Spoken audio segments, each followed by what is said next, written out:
The foundation is deeper than the filth, Bento. Dig where the sun hits the iron ring at noon. Those were the final rasping words of Baron Afonso de Alencar, a man who had ruled the Santa Cruz plantation with an iron fist for decades, only to end his life clutching the calloused hand of the man he officially owned. The air in the room was thick with the scent of expensive tobacco and the cold metallic smell of approaching death. Bento, a man whose silver hair and map of scars told the story of 60 years of survival, didn't move. He didn't even blink. He simply watched as the light faded from the eyes of the man who had been his master, his shadow, and his greatest burden. But what Bento didn't know at that moment was that those whispered words were not just the ramblings of a dying man. They were the key to a secret that would tear the elite of the Paraíba Valley apart and turn the world he knew upside down. Something was buried beneath the muck of the Santa Cruz estate, something so dangerous that it had already cost one life and was about to put many more at risk. You are about to witness a story of betrayal, hidden legacies, and a justice that took 40 years to rise from the mud. Before we continue with this incredible journey, I want to ask you for a small favor. If you appreciate these deep emotional stories, please subscribe to the channel and join our community. It helps us continue bringing these narratives to life. Also, I'd love to hear from you. As you listen, think about how you would react in Bento's shoes and leave a comment with a rating from 0 to 10 for this story. And make sure to stay with me until the very end, because the revelation waiting in the final moments is something no one could have predicted. The morning after the Baron's death, the Santa Cruz plantation didn't smell like the sweet blossoms of the coffee trees that covered the rolling hills of Rio de Janeiro. It smelled of damp earth and tension. The great house, a sprawling white monument to wealth and forced labor, felt like a tomb. Bento stood in the shadows of the long hallway, a place he had occupied for 40 years. He was the Baron's valet, the man who knew which boots the master preferred and which secrets he kept hidden in the bottom drawer of his mahogany desk. Bento had learned a lot in those 4 decades. He had learned to read by catching glimpses of the children's lessons through half-open doors. He had learned to be invisible, a living piece of furniture that saw every illicit late-night visitor and every forged signature. He carried himself with a quiet dignity that unsettled the other servants and infuriated the Baroness Eugenia. To the world, he was just a broken old man. To himself, he was a vault of memories he wished he could forget. His only comfort was a small, rusted iron key he kept sewn into the lining of his tunic. It was a heavy, old thing, given to him years ago by the Baron's first wife, Donna Isabel, shortly before she disappeared into a sudden, unexplained illness. Bento never spoke of the key, but he felt its weight against his chest every single day. It was a reminder of a time before the current Baroness arrived, before the cruelty of the plantation took on a sharper, more calculated edge. The day of the will reading arrived with a sky the color of a bruised plum. The elite of the valley had gathered in the great hall, their silk waistcoats and lace fans a stark contrast to the humidity that made the air feel like a wet blanket. Baroness Eugenia sat at the front, her face a mask of mourning that didn't quite reach her cold, calculating eyes. She was 20 years younger than her late husband, a woman who valued power above all else, and had already spent the morning calculating the value of the 500 souls she now believed she owned. She looked at Bento, standing near the door, and a sneer curled her lip. To her, he was a relic of a past she wanted to erase. She had already made arrangements to sell him to a traveling trader the moment the lawyer finished speaking. An old man who knew too much was a liability she didn't intend to keep. The lawyer, a man named Dr. Moreira, whose hands trembled as he shuffled the thick parchment, began to read. He spoke of land, of coffee yields, and of gold stored in the banks of Rio. As expected, the bulk of the fortune was left to Eugenia. The Baroness leaned back, a satisfied smile playing on her lips.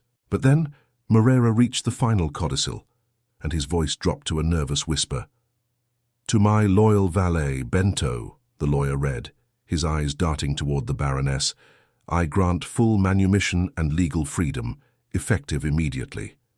Furthermore, I bequeath to him the parcel of land known as the Chiquero Velho, the old Pigpen, located at the western edge of the property, to be his and his heirs forever." The room went silent for a heartbeat before a high, shrill laugh broke the tension. It was the Baroness. She laughed until tears pricked her eyes, mocking the gift with a cruelty that made even the other plantation owners shift uncomfortably. "The Pigpen?" she shrieked, pointing a gloved finger at Bento. "My husband truly did lose his mind at the end. He leaves the old dog a pile of filth. Go then, Bento. Take your freedom and go live in the muck where you belong. I want you off my land by sunset, or I'll have the overseer drag you to the gates." Bento didn't say a word. He stepped forward, his heart hammering against his ribs, and took the letter of manumission from the lawyer's shaking hand. He felt the weight of the mockery in the room, the stares of the wealthy who saw this as a final, senile joke. But as he looked at the Baroness, he didn't feel shame. He felt the cold iron of the key against his chest and remembered the Baron's final whisper. He bowed his head, turned his back on the luxury of the big house and walked out into the rain that had just begun to fall. He was free, but his inheritance was a rotting shack in a field of mud. But he knew something the Baroness didn't. He knew that Afonso de Alencar was many things, a sinner, a coward, and a tyrant, but he was never a man who made jokes on his deathbed. As Bento made his way toward the edge of the plantation, the path turned into a sludge of red clay. The old Pigpen was a place the rest of the estate had forgotten. It was a ruin of timber and stone, where the air was thick with the stench of decay and stagnant water. It was a place of humiliation, a spot where the sickest animals were once left to die. But as Bento stood before the collapsing roof of the shack, he didn't see a prison. He saw a battlefield. But that was just the beginning. As the sun began to set, a small figure emerged from the shadows of the coffee trees. It was Tiana, a 14-year-old girl who worked in the kitchens. She was thin, her eyes wide with a fear that she could never quite hide, her back perpetually hunched from the Baroness's frequent corrections. She carried a small bundle wrapped in a stained cloth, scraps of bread and a piece of dried meat she had risked a lashing to steal. "Bento," she whispered, her voice barely audible over the sound of the wind. "The mistress. She said you were dead to the house. She told us never to speak your name, but I brought you this." Bento looked at the girl, a child whose spirit was being slowly crushed by the same system that had consumed his life. He reached out and took the food, his eyes softening. "You shouldn't be here, Tiana. If Faustino catches you this far from the quarters, he won't be kind." Faustino was the plantation's overseer, a man who enjoyed the sound of the whip more than the sound of his own name. He was the Baroness's shadow, a brute who enforced her cruelty with a smile that never reached his eyes. Tiana shook her head, her hand trembling as she reached into the folds of her skirt. "I found something, Bento. When the mistress was burning the Baron's papers this morning, the wind blew this out of the fire. I hid it because I saw your name on it." She handed him a charred, leather-bound ledger. It was a book Bento recognized immediately. It was the Baron's private record, a ledger he thought had been lost years ago. As he opened the singed pages, his breath caught in his throat. It wasn't just a record of coffee sales. It was a history of the Alencar family, written in the Baron's own hand. A history that started with a woman named Isabel, and a deed that shouldn't have existed. "Tiana," Bento said, his voice low and urgent, "can you keep a secret? A secret that could get us both killed?" The girl nodded, her eyes shining with a mixture of terror and hope. Bento realized then that he wasn't just fighting for his own dignity anymore. He was the only thing standing between this girl and a life of servitude that would eventually break her. He spent that first night in the Pigpen not sleeping but watching the rain. He felt the iron key in his pocket and looked at the mud floor beneath his feet. "The foundation is deeper than the filth," he repeated to himself. He knew that somewhere under this rotting wood and foul earth there was a truth that the Baroness had spent 20 years trying to bury, and he knew that he had to find it before Faustino and his men came to finish what the Baroness had started. But he had no idea that the great injustice buried here was far larger than a few stolen hectares of land. It was a crime that reached back to the very foundations of the Santa Cruz plantation, a crime that involved a poisoned cup, a forged signature, and a woman whose ghost still seemed to haunt the halls of the big house. And as the first light of dawn touched the horizon, Bento realized something else. He wasn't just looking for gold or papers, He was looking for his own soul, which had been buried alongside the secrets of his master. The journey was just beginning, and the path ahead was paved with more than just mud.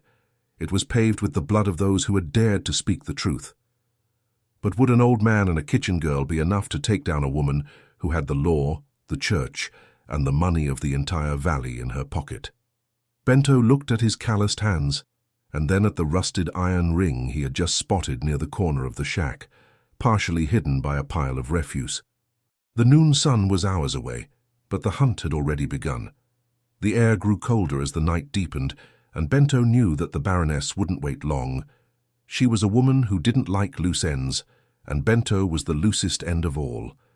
He could almost hear the sound of horses in the distance, the sound of the system coming to reclaim what it thought it owned, but he stayed his ground. He had a letter of freedom in one hand and a ledger of secrets in the other. He looked at Tiana, who was shivering in the corner of the shack. "Go back, child," he said softly. "Go back before they miss you. But remember what I told you. Freedom isn't just a paper. It's the truth you carry in your heart." As the girl disappeared into the darkness, Bento knelt in the mud. He didn't care about the smell or the cold. He only cared about the iron ring. It was time to dig.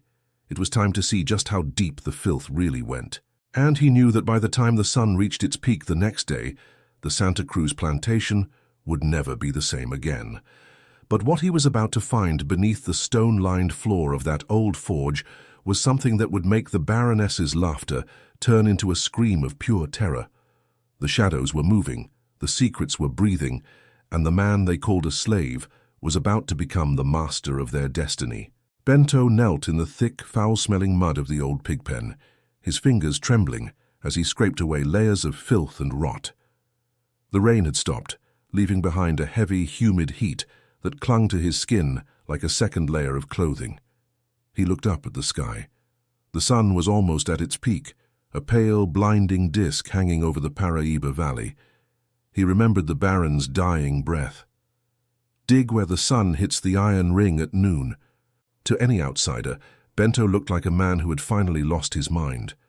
A man who had been given freedom only to spend it wallowing in the muck of a forgotten shack. But Bento wasn't looking for a place to sleep.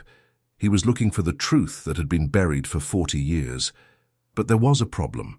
Bento wasn't the only one watching the pigpen.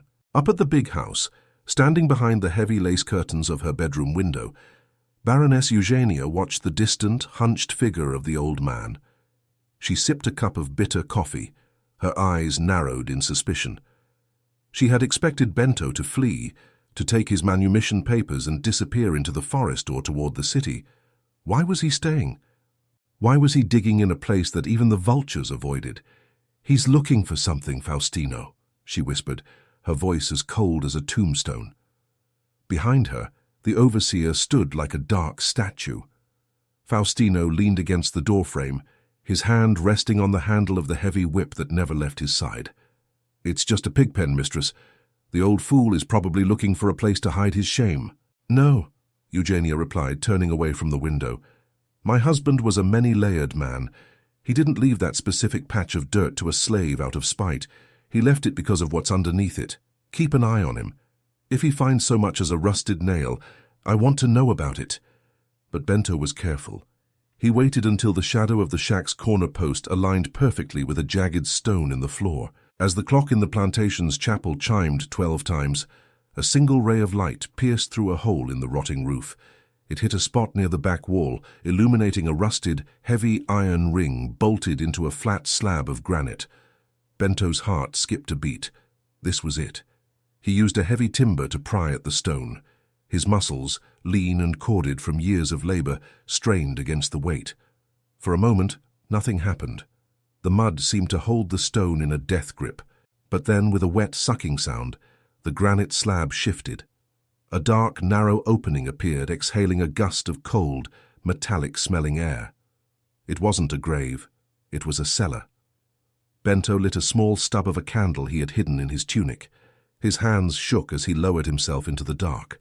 Below the pigpen was a room lined with sturdy, dry-stacked stone. It was the original forge of the plantation, a place that had been built before the big house itself, then covered over and forgotten when the estate expanded. The walls were lined with old tools, heavy hammers, tongs, and anvils, all coated in a thick layer of oil and wax to protect them from the damp. But Bento wasn't interested in the tools. He moved toward the back of the room, where a heavy lead box sat on a stone pedestal. But before he could reach it, a sound from above made him freeze. It was the sound of a heavy boot hitting the floorboards of the shack. "Looking for a place to sleep, old man, or are you just enjoying the smell of the mud?" It was Faustino. The overseer had approached with the silence of a predator. He stood at the edge of the opening, his silhouette blocking the light from above. Bento quickly blew out his candle, plunging the cellar into total darkness. He held his breath, his heart thumping so loudly he was sure the overseer could hear it. "I know you're down there," Faustino growled, his voice echoing in the small space. "The mistress wants to know what you found, and I'm not a patient man." Bento stayed silent, his hand gripping the cold iron key hidden in his tunic. He knew that if Faustino came down those steps, the secret would be lost forever. But just as the overseer was about to descend, a high-pitched scream echoed from the direction of the slave quarters. "Fire!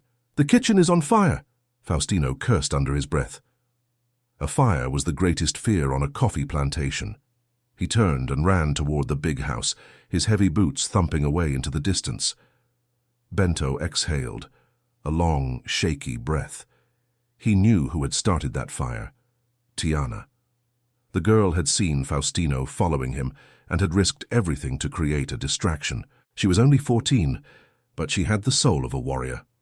Bento turned back to the lead box. He felt the surface until he found a small, intricate keyhole.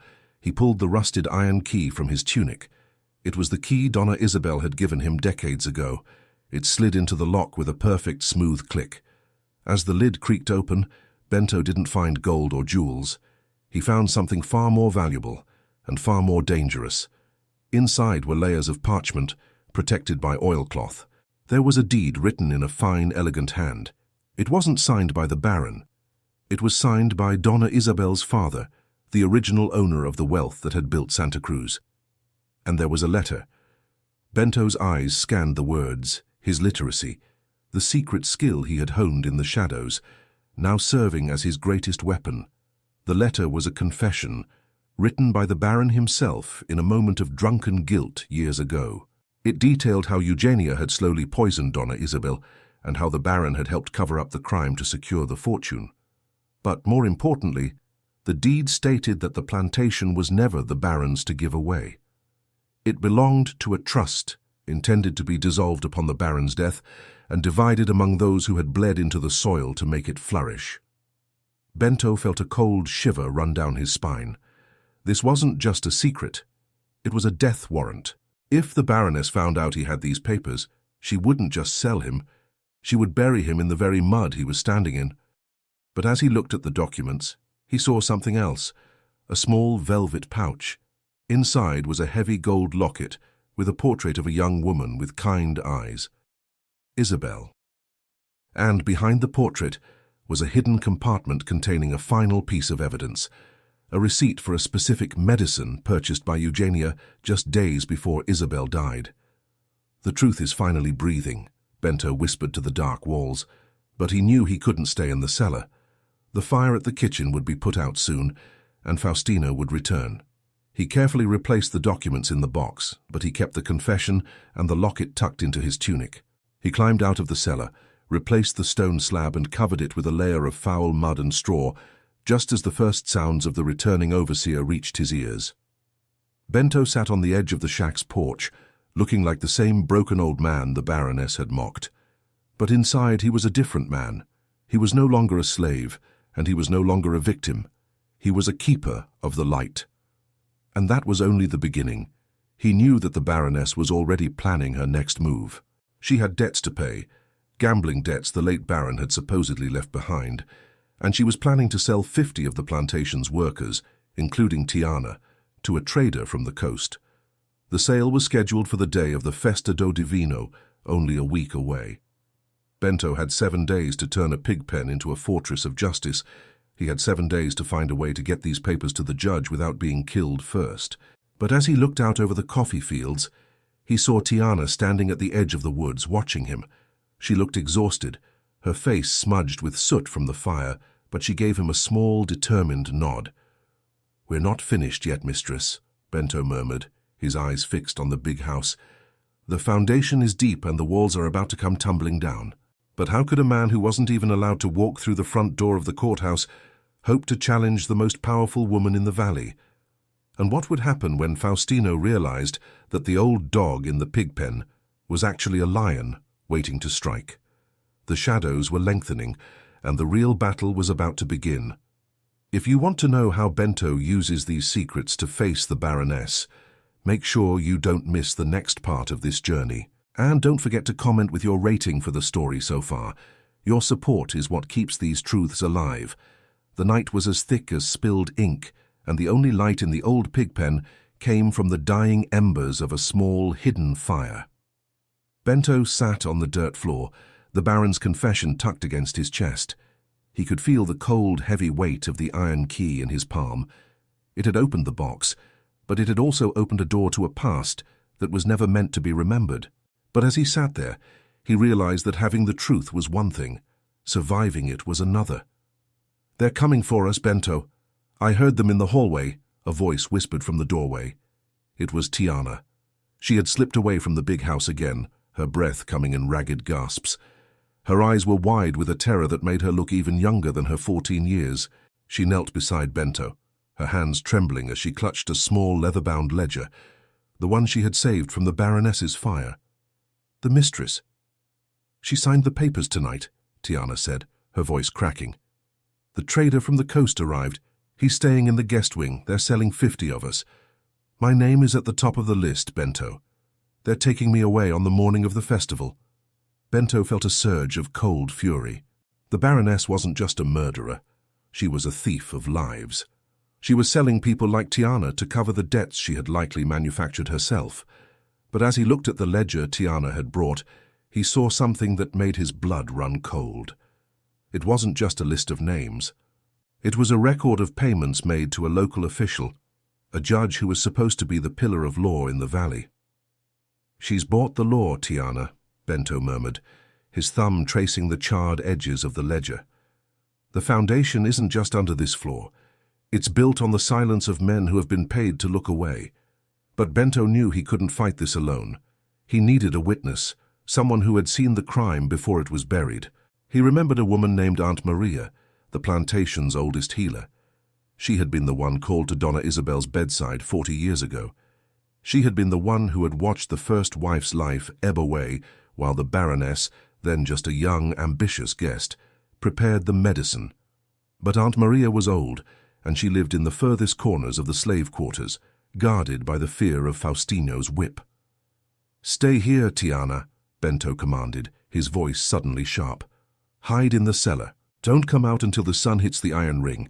I have to find the last piece of the puzzle." But he was wrong to leave her. He realized it the moment he stepped into the tall grass of the coffee fields. The air didn't just smell of damp earth anymore, it smelled of kerosene. He hadn't gone 100 yards when he saw the orange glow reflecting off the white walls of the big house. It wasn't a lantern, it was a torch. And then another. And another. Faustino and his men were moving toward the pigpen, their shadows long and jagged against the trees. "The Baroness knows," Bento whispered to the wind. She didn't need proof that he had found the box. She only needed to know that he was looking. And in her world, the easiest way to solve a mystery was to burn it to the ground. Bento turned and ran back toward the shack, his old legs screaming with the effort. He could see Faustino at the head of the group, a torch held high in one hand and a jug of oil in the other. The overseer was laughing, a low, guttural sound that carried over the wind. "Finish it," Faustino shouted. "The mistress wants this filth cleared by morning." Bento reached the shack just as the first torch hit the rotting timber of the roof. The dry wood went up like tinder. Within seconds, the old pigpen was a cage of fire. "Tiana!" Bento screamed, diving through the smoke. The heat was blistering, a physical wall that tried to push him back. He could hear the crackling of the flames and the terrified cries of the girl trapped inside. Tiana was huddled near the back wall, the smoke so thick she couldn't see the exit. She was clutching the lead box, her small body shaking with sobs. Bento didn't hesitate. He wrapped his tunic around his face and lunged through the falling embers. He grabbed Tiana by the waist and threw her toward the open doorway, shielding her with his own body as a heavy beam collapsed from the ceiling. The wood struck Bento across the shoulders, the smell of burning cloth filling his nostrils. A searing pain erupted in his back, but he didn't stop. He scrambled out of the inferno, dragging Tiana and the lead box into the red mud of the field. They lay there, gasping for air, as the only home Bento had ever owned turned into a pile of ash. Faustino and his men stood a few yards away, watching the fire with cold indifference. They hadn't seen Bento and Tiana escape into the shadows of the tall grass. They thought the secret was dead. "It's done," Faustino muttered, spitting into the mud. "Tell the mistress the dog and his bone are gone." But as the men walked away, Bento looked down at his hands. They were charred and bleeding, the pain so intense he could barely breathe. But his fingers were still locked around the lead box, and inside the truth was still breathing. He had lost his inheritance. He had lost his shelter. He was now a hunted man on his own land, wounded and alone with a 14-year-old girl who had nowhere else to go. But as Bento looked at the burning ruins, he felt something he hadn't felt in 40 years. He felt free. "The fire didn't take it, Tiana," he rasped, his voice raw from the smoke. "It only cleaned it." But the worst was yet to come. The festival was only 2 days away. The trader was already preparing the chains for Tiana and the others, and the Baroness was currently celebrating her victory with a glass of imported wine, unaware that the ghost she had tried to burn was standing in the shadows of her own fields, waiting for the sun to rise. But how could a wounded old man and a terrified girl take their proof to the authorities when every road was guarded and every official was in the Baroness's pocket? And what was the final secret hidden in the locket that Bento hadn't yet discovered? The stakes were higher than ever, and the path to justice was about to lead them through the most dangerous place of all, the heart of the festival itself. If you're as tense as I am right now, leave a 10 in the comments. We are approaching the climax, and the fall of the Baroness is going to be more spectacular than anyone imagines. Stay with me, because the next part will change everything. The pain was a living thing, a jagged blade of fire that carved its way across Bento's back and shoulders. He lay face down in the cold, damp shadows of an abandoned charcoal burner's hut, deep in the woods where the coffee trees gave way to the untamed forest. Every breath felt like inhaling ground glass. Tiana sat beside him, her hands stained with the green juice of crushed medicinal leaves she had gathered by moonlight. She applied the poultice to his burns, her eyes red from the smoke of the pigpen, but her hands surprisingly steady. "Don't move, Bento," she whispered, her voice trembling but determined. "Aunt Maria told me these herbs would draw the fire out of the skin. You have to stay still."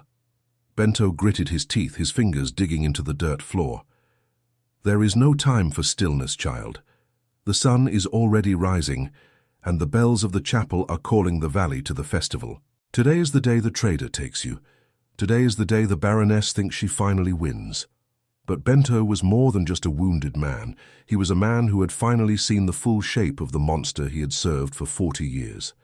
As Tiana worked, he reached for the lead box, which lay half-hidden under a pile of dry fern leaves. He pulled out the golden locket he had found in the cellar. In the dim morning light, he saw a small, nearly invisible seam along the edge of the gold casing. With a trembling hand, he used a sharp stone to pry it open. A small folded slip of paper fell out, along with a tiny silver-mounted sapphire earring. The paper was a receipt from a chemist in Rio de Janeiro, dated 2 days before Donna Isabel's death. It wasn't just for medicine, it was for a concentrated dose of arsenic. And the earring? It was part of a set that the Baroness had claimed was stolen by a runaway slave years ago to justify a brutal crackdown on the quarters. "She didn't just kill her," Bento rasped, his eyes burning with a new kind of fire. "She framed us for the theft of the very jewels she was wearing under her silk gowns. She built her entire life on our blood and our supposed crimes." But he knew one thing for certain: having the proof wasn't enough. He had to deliver it in a way that the corrupt system couldn't ignore. The local judge was in Eugenia's pocket, but today was different. The provincial governor was attending the Festa do Divino, and even a bought judge wouldn't dare suppress a murder confession in front of the Emperor's representative. "Tiana, listen to me," Bento said, pushing himself up despite the agony that threatened to black out his vision. "I am going to the chapel. I am going to stand before the altar and the governor." "They'll kill you before you reach the steps," Tiana cried, clutching his arm. "Faustino has men on every path. They think you died in the fire, but if they see a ghost walking toward the big house, they won't hesitate to shoot." "Then I must be a ghost they cannot catch," Bento replied. He looked at the iron key, now blackened by the fire that had consumed the Pigpen. He remembered the chapel's layout. He had cleaned those floors for decades. Behind the altar, hidden by a heavy tapestry of the Virgin Mary, was a small iron safe where the Baron kept the sacramental silver. The Baron had once told Bento that the key to the forge and the key to the chapel's secrets were one and the same. But it was a race against time. The festival was beginning. In the distance, the rhythmic thumping of drums and the high-pitched trill of flutes signaled the start of the procession. The Baroness would be there, dressed in her finest black lace, playing the role of the grieving, virtuous widow while she prepared to sign away the lives of 50 people. And that was when they heard it, the sound of heavy boots and barking dogs. Faustino hadn't been satisfied with the ashes. He was searching the woods and he was getting closer. "He's here," Tiana whispered, her face turning ashen. Bento grabbed the lead box and the locket. He looked at the girl, seeing the reflection of his own stolen youth in her eyes. This was the moment of decision. He could stay hidden and hope they weren't found, or he could walk into the lion's den and risk everything for a justice that had been delayed for 40 years. "I am going, Tiana, and you are going to help me." "What do you want me to do?" she asked, her voice suddenly firm. "I need you to get to Aunt Maria. Tell her to gather everyone at the chapel steps. Not for a protest, but for a witness. When I speak, I need the valley to hear me, not just the governor." But would the people of the plantation dare to stand with a man the Baroness had branded a madman and a thief? And could Bento, his body broken and his strength fading, survive the climb to the great house? The open loop of their fate was about to be closed, but the price of the truth was higher than either of them could have imagined. The forest was alive with the sound of the hunt, and the first shot rang out through the trees. The chase was on. If you want to see the moment Bento faces the Baroness in front of the entire valley, keep watching. This is where the mud of the Pigpen meets the gold of the altar, and the result will leave you breathless. Don't forget to comment with your thoughts. Is Bento's sacrifice worth it? Let me know your rating from 0 to 10. The Chapel of Santa Cruz was a sanctuary of gilded wood and flickering candles, but that day it felt more like a courtroom. The smell of expensive incense mixed with the heavy perfume of the valley's elite, who sat in the mahogany pews fanning themselves against the midday heat. At the front, near the altar, Baroness Eugenia stood with a poise that suggested divine right. She was dressed in shimmering black silk, a silver pen held in her gloved hand. Beside her, the trader from the coast waited with a stack of contracts, his eyes greedily scanning the group of 50 men and women, including Tiana, who stood in the shadows of the side aisle bound by invisible threads of fear. The provincial governor sat in the front row, his presence meant to be the final seal of legitimacy on the Baroness's power.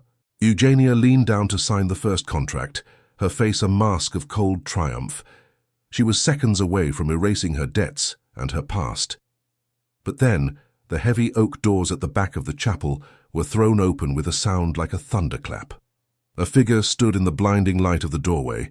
He was covered in the red mud of the valley, his clothes charred and hanging in rags.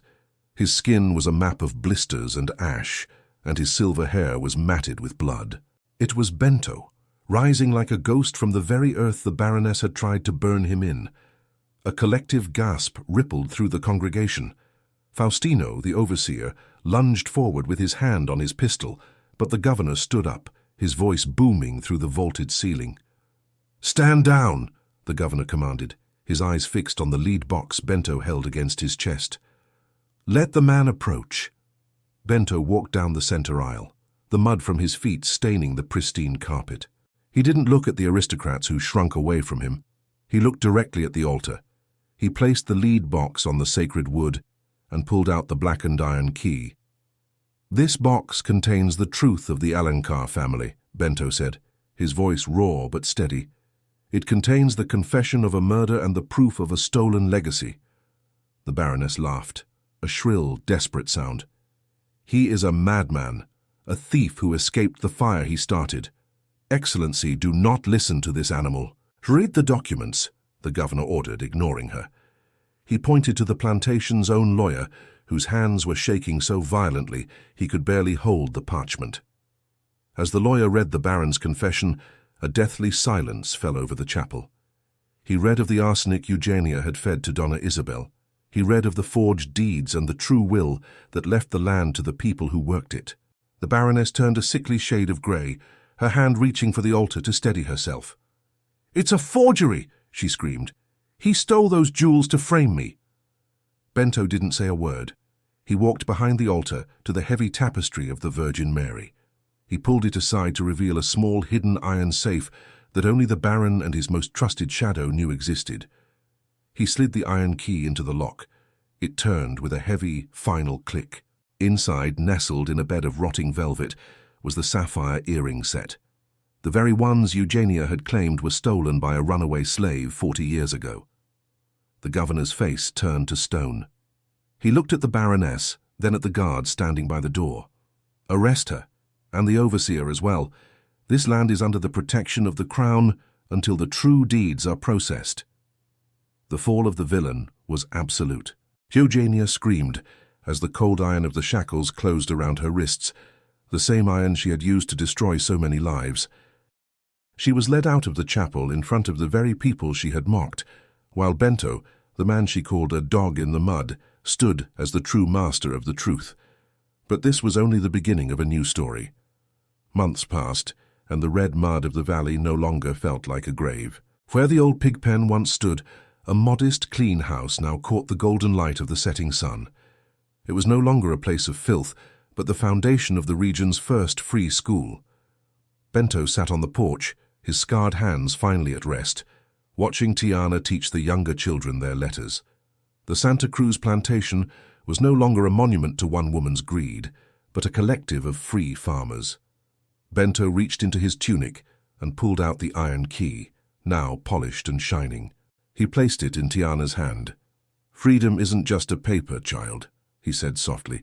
"It's the dirt under your nails and the truth in your heart. The most powerful secrets are often buried where the proud refuse to look, but justice eventually washes clean." If this story touched your heart, please subscribe to our channel for more journeys like this. Leave a comment with your rating from 0 to 10. I truly want to know what you thought of Bento's victory.